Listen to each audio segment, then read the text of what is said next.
Perhaps you've heard the story of the parishioner who goes to her priest and who says, Father, I've been listening these past couple weeks, and for, at least 3 or 4 weeks now, you've preached essentially the same sermon. And he said, well, I'm glad that you've caught on. Now, once everyone else does and you start living like I've been telling you to live, I'll move on to the next sermon. You might feel like that a little bit here this week with our gospel reading. Jesus is still stuck talking about money and possessions. Father Hine joked last week that maybe I wasn't ready to come back yet so that a guest preacher could talk to you about money and possessions. Alas, Jesus will give clergy no pass on this topic. I guess for Jesus, one sermon about wealth is not enough. It's as if he wants it to sink in. And so Jesus preaches to us just a bit longer. I think it's safe to say that this is a big deal to Jesus, how we use our resources, how we deal with worldly goods. He talks about money and possessions more than any other topic in the Gospels, including more than heaven and hell. Jesus wants you to sit with the discomfort a little while longer, long enough to put this sermon of his into practice in your lives. Do not be afraid, Jesus says. God's desire is to give you the kingdom.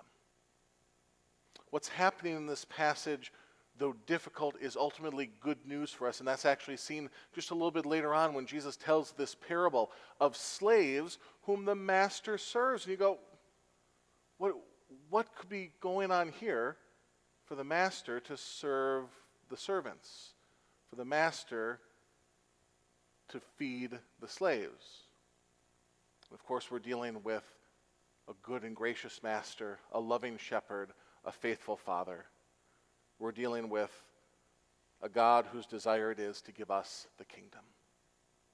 Christians are those who are expecting a different future because they belong to a different story. In the story of our materialistic society, this life is all that there is. You can't take any of this stuff with you, so you might as well spend it and enjoy what you've earned. You may never get to do it again, so plan the vacation, buy the tickets, upgrade to the newest model. You've earned it, so you should enjoy it.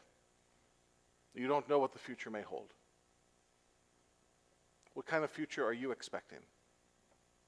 Christians are those who have come to expect a different future because they serve a generous God who desires to give them the kingdom. As Stanley Hauerwas has said, being a Christian is an expression of our obedience to Christ within a community called the church that is based on Jesus' messiahship. That is the good news that we are here to confess this morning. We are here this morning to confess the life-altering reality, the 3-word truth that changes everything. Jesus is Lord. Israel's long-awaited king who will judge the living and the dead and whose kingdom will have no end is indeed our king.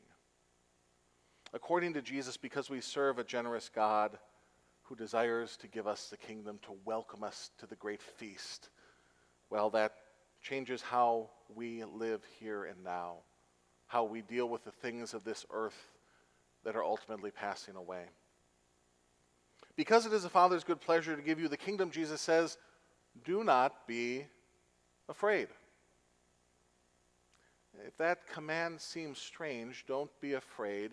You haven't hung around Jesus long enough or recognized how crazy the things he says really are when you try implementing them in your life. The stories Jesus tells, they're not hyperbole.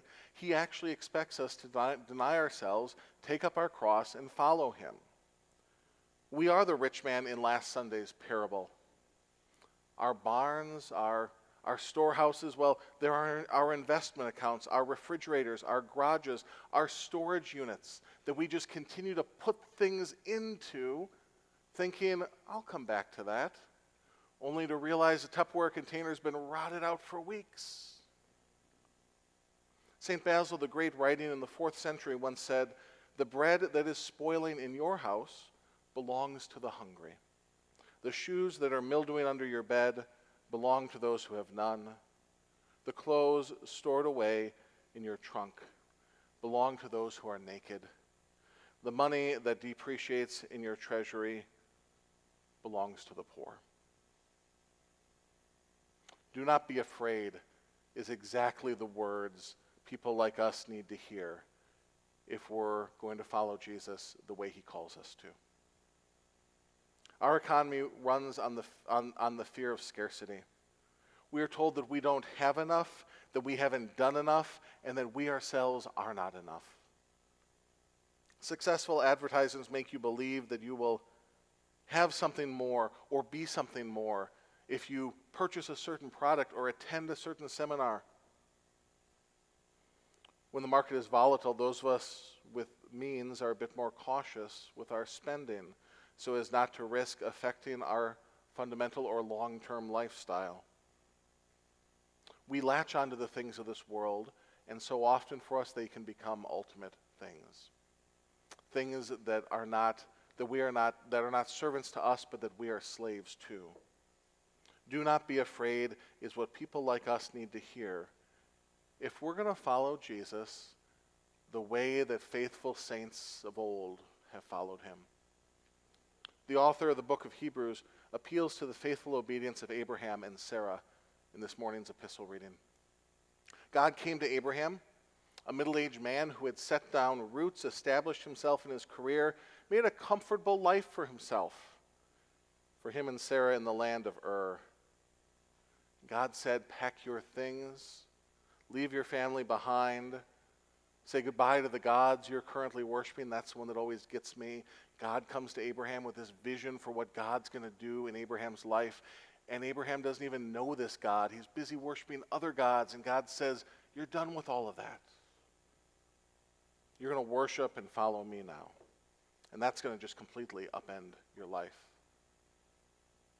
Listen again to how Hebrews describes Abraham and the faithful who came after him. They confessed that they were strangers and foreigners on the earth. They desired a better country, that is, a heavenly one. Therefore, God is not ashamed to be called their God. Indeed, he has prepared a city for them.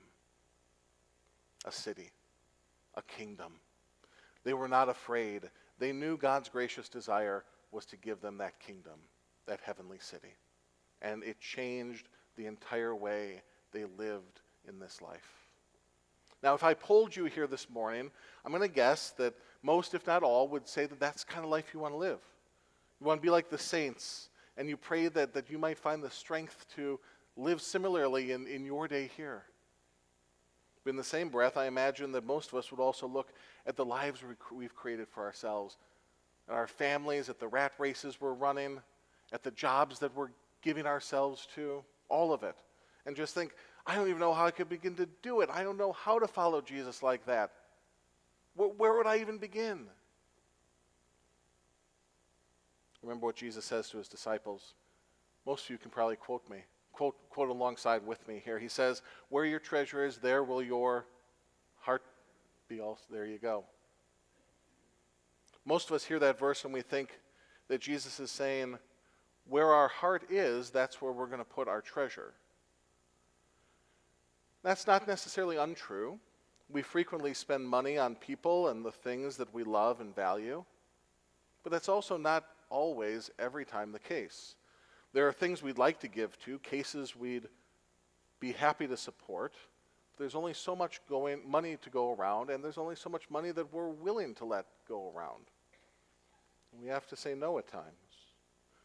Just because we love something does not mean we will necessarily spend money on it. But according to Jesus, we will always come to love and desire what we spend our money on. That's what Jesus is saying. And that's the key to begin living a generous life. Recognize that generosity is a virtue, a habit that must be slowly practiced even when you don't feel like doing it. And slowly, over time, that habit that you keep coming back to turns out to be a joyful delight. As people who return to the same church each Sunday to say the same prayers they prayed the Sunday before, Christians don't have a problem with routine performance. Routine performance, even when you don't feel like it, solidifies habits that become part of you as a person and actually form and shape the person you're becoming. That's how generous people are made. Years ago in my previous parish, I was having a conversation with a person who had become a stalwart in the parish. She was at everything. She seemed to volunteer in just about everything. She drew the line at the choir. She said, "It is my gift to the church not to sing in the choir, but everything else I'll do." After Mass one Sunday, we struck up a conversation in the sacristy because, go figure, she was on the altar guild. She said she remembered years ago when Betty had asked her to join the altar guild. So it was a terrible time for Betty to ask me to do something like that. For the longest time, I resented her for it. But like anyone else in the parish, I couldn't say no to Betty.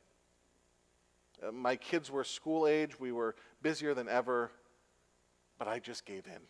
I said, "All right, I'll join your stupid altar guild." Those early months, I'd drive up to the church, she said. It was winter, and I'd have to put my coat on, and it'd be snowing, and I'd be cursing the whole way there. But you know, I've really begun to feel an ownership for this place. My faith, my spiritual life, my love for St. Paul's, I just can't describe it. It's in a place I'd never have expected. I just had to start doing something over and over and over to get there. St. Basil is right. Anyone can discover that the virtues become our possession when they are woven into our nature through diligent practice. So I wonder how all of this would change your life if it were actually true. If our gracious God really intended to give you that heavenly city.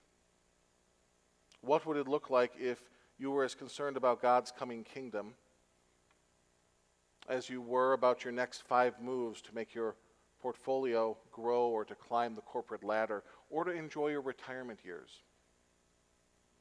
What if you put that level of effort into your spiritual life? What if it all started today with a begrudging yes, a seemingly routine decision that you made on a morning like this?